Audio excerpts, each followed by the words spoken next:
Hey everyone, Blobinati Cuber here. Welcome back to a video. So, me and JPerm have something in common. We've both made videos on solving big cubes in weird ways. So first, JPerm solved a 4x4 like a 2x2, and then a few months later, I tried solving a 6x6 into a 2x2. Then he solved a 6x6 into a 3x3, and then 2 days after that, I solved a 6x6 into a 4x4. And finally, he did like the ultimate one-up on me where he solved an 8x8 into a 4x4 into a 2x2, so that was pretty cool. But now is the time for me to finally one-up JPerm. I'm going X Games mode, guys. Today, I will be attempting to reduce a scrambled 8x8 into a 6x6, into a 4x4, into a 2x2. Okay, so not to toot my own horn here or anything, but I feel like this is actually going to be easier than 8x8 to 4x4 to 2x2 reduction, and you'll see why later in the solve. So let's just hand scramble this because I'm way too lazy to follow a real scramble. So the 6x6 in this is going to be, these four is going to become a 6x6 corner, which leaves 4 in the middle. So this is going to be 1, 2, 3, 4, 5, 6. So we should just start with making the skeletons of the corners. First piece is connected. Yes, very epic. Okay, now we just need this red-green one. I think it's this one. No, I just have the wrong piece every single time. I'm amazing. I made the first one, so this is what it's gonna look like, and then I just have to make all the rest of them.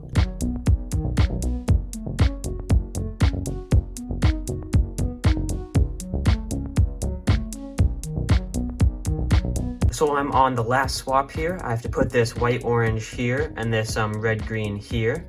So the algorithm is just a T-perm with like wide R moves. So that's step 1 complete. I've solved the skeletons of the 6x6 corners. So I think what I'm gonna do is I'm gonna set up swaps that like need to rotate the centers, if you know what I mean. So we have a blue center in a yellow shell, and then opposite of it, we put a yellow center in a blue shell. I don't know if they're actually like shells, but it's a cool word, so I'm gonna call them shells. So we find that, and then we set up another one, and then we do the same thing with the edges.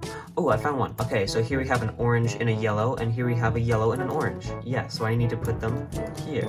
Yeah, cool. Okay, so when I do the algorithm, these two will switch and these two will switch. Okay, let's see. We have a orange and a red, so if we could put a red and an orange here, that would work. Okay, so now when we do the algorithm, the corners, these will get solved, and then these will switch, which solves this one. These will switch, which will solve this one, but then now I need to do these and then this whole side. Okay, so I have all the switches on this side, which solve at least one. I didn't find like double swaps, but that's okay. So let's see if I can find any on this side. So this is a perfect swap. This green will go here and this yellow will go there. Amazing. Okay, I think this is the swap. Let's just double check it just to make sure. These will switch, these will switch, these will switch, which solves both. These will switch, solves both. These will switch, solves this one. Blah, blah, blah. I think this is good. Okay, let's do the algorithm. So it's RU, R prime U times 5. So RU, R prime U, and 5. Wow, see how cool that is? It solved those and a couple other things. I just need to do that a lot more times.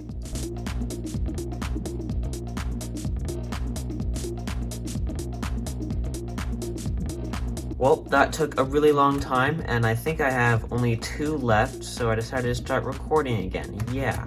So we just need to swap these 2 pieces, that's it, and then I will have reduced the 8x8 into a 6x6. So how do we swap these 2 without messing anything else up? We make the corners, everything else the same, except for those 2 pieces. For example, make this whole side blue, except for those 2 pieces, so let's try that. Okay, so something like this. So because we're reducing to a 6x6, this center, we don't care about that for now, so we just care about this outside ring. And remember the algorithm like swaps each center, so I made it so that these swap, nothing happens. These swap, nothing happens because they're the same color.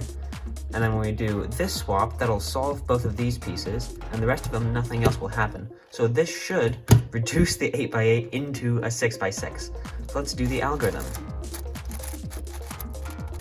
No, no, no, please. Oh no, oh god. Oh god, where was I? No, no, no. Basically, I messed up terribly, and now these 4 corners are wrong. Okay, so what happened was I had like a pop because I was overconfident and did it too fast, and now I messed up. Well, it took me like half an hour to get back there, and I finished. Look at this. The 8x8 is now a 6x6. 1, 2, 3, 4, 5, 6 on every side. Yes, the 8x8 is a 6x6. So now I'm going to follow my 6x6 to 4x4 reduction method, and hopefully it'll become a 4x4. So the first step is the centers, so we can do like little 4x4 centers if we want. Coming along nicely, haven't messed up yet. We have our first centers done of the 4x4. Okay, I have these and these now, so we just have this like outer thing of centers, so very cool.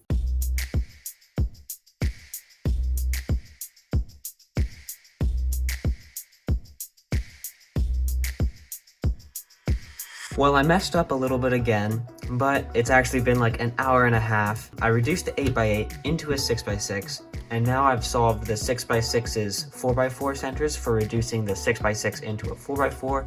So now I just have to pair up groups of 2 edges, and this will become a 4x4.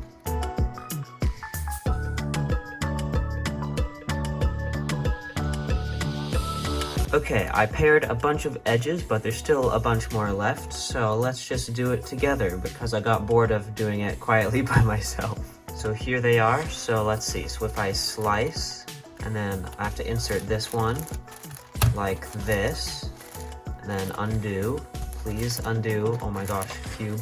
How many left? This one, and this one. That's it? Just 2? Okay, so I finally actually finished reducing the 8x8 into a 6x6 into a 4x4.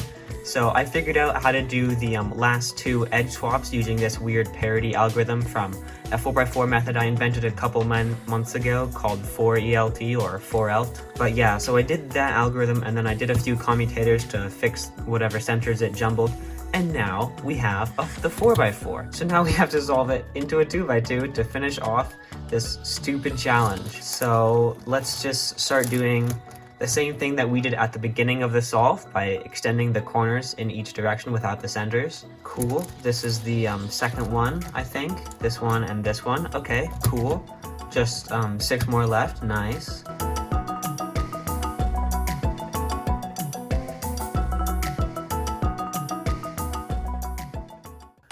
I believe I'm on the final like corner skeleton, so I just have these 2 left. So let's see, I think I can set that up like this, and now they're here. So the algorithm is literally a T-perm, just with very wide R moves and kind of wide everything else moves. I don't know, it's super weird. And there we go, I've done the skeletons. Yes, this is feeling very close to being real now. So now I just need to find like opposites. Here's a yellow and a green, and here's a green and a yellow. So I just find opposites like that, and then keep putting those in, and hopefully that'll be good. So when I do the algorithm, these 2 will switch and these 2 will switch, which solves 3, which is pretty good. So, and there we go. So we just keep doing that a bunch of times, and it should solve. Ooh, we have a yellow and a blue and a blue and a yellow, but they're both in the same piece, so we can't use it. We're at the final swap. Just need to swatch these 2. And we have done it. Let's go. Okay, now I just need to solve the 2x2. Wow, it's taken so long. Oh my gosh. Okay, I'm gonna solve the white layer, insert this corner, and let's see. Okay, we got anti-soon. Oh, this case. I only know the algorithm for like muscle memory. I don't know it when having to turn slow like this. That's okay, I'll just do 2-look. And now we have adjacent swap. So I'll do T-perm, and I'm really excited to finally finish this horrible challenge. Oh, oh, oh. Yes! Let's go! I did it! That was such a horrible, awful solve. 8x8 to 6x6 to 4x4 to 2x2 reduction. Well guys, that was probably one of the craziest solves I've ever done. It took me like 3 hours. Oh my gosh, it was insane. I solved an 8x8 into a 6x6, into a 4x4, into a 2x2. Crazy reduction. I challenged J-Perm to one-up me. But anyways, thank you so much for watching, and if you would please subscribe to my channel, it would mean a lot to me. I'm almost at 2,000 subscribers, so it would be really appreciated.